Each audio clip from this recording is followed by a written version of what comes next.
Bonjour, je m'appelle Karen Bastien, je suis journaliste depuis une vingtaine d'années et spécialisée en data journalisme depuis 7 ans dans mon agence We Do Data. Je suis Sandrine Savadogo, journaliste d'investigation, je viens du Burkina Faso. Le data journalisme, c'est un journalisme qui va travailler à partir d'une matière un peu spéciale qui s'appelle des tableurs, des bases de données, des statistiques. L'investigation, c'est révéler une information. On peut faire une enquête sur une difficulté particulière, mais sans avoir à révéler ce qui est caché. L'investigation, ça aller au-delà de l'enquête et avoir quelque chose à révéler au grand public.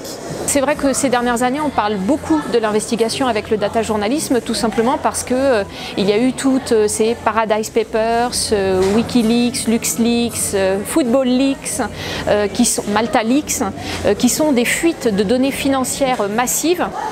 Donc l'utilisation des données, quelles qu'elles soient, c'est assez important dans l'investigation, mais ça ne résout pas le problème d'investigation, ça ne résout pas le regard humain, le regard journaliste. Beaucoup d'inconvénients les bases de données. D'abord, souvent elles n'ont pas été créées pour les journalistes.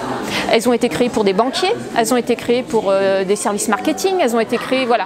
Et quand nous on les reçoit, elles nous semblent totalement illisibles. Tant que l'investigation c'est au service de l'intérêt public, on peut le faire publier et pas par soi, justement, juste pour l'intérêt public. En France, là, on vient d'avoir une nouvelle loi de protection et au niveau européen aussi de protection des lanceurs d'alerte, puisque ces gens qui nous fournissent ces données, il faut les protéger.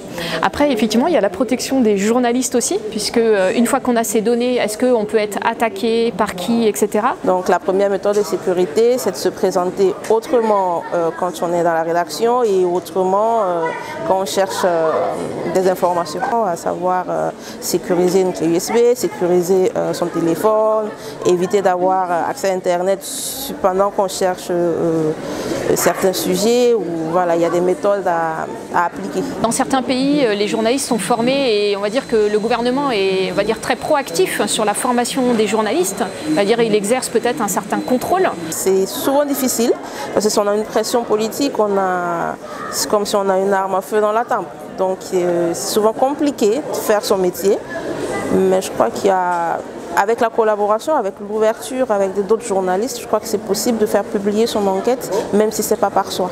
Les critères d'un bon journaliste d'investigation, grande question.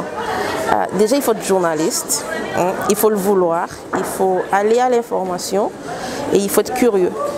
Il faut se poser tout le temps des questions, il faut être curieux de savoir pourquoi ça, pourquoi pas ci.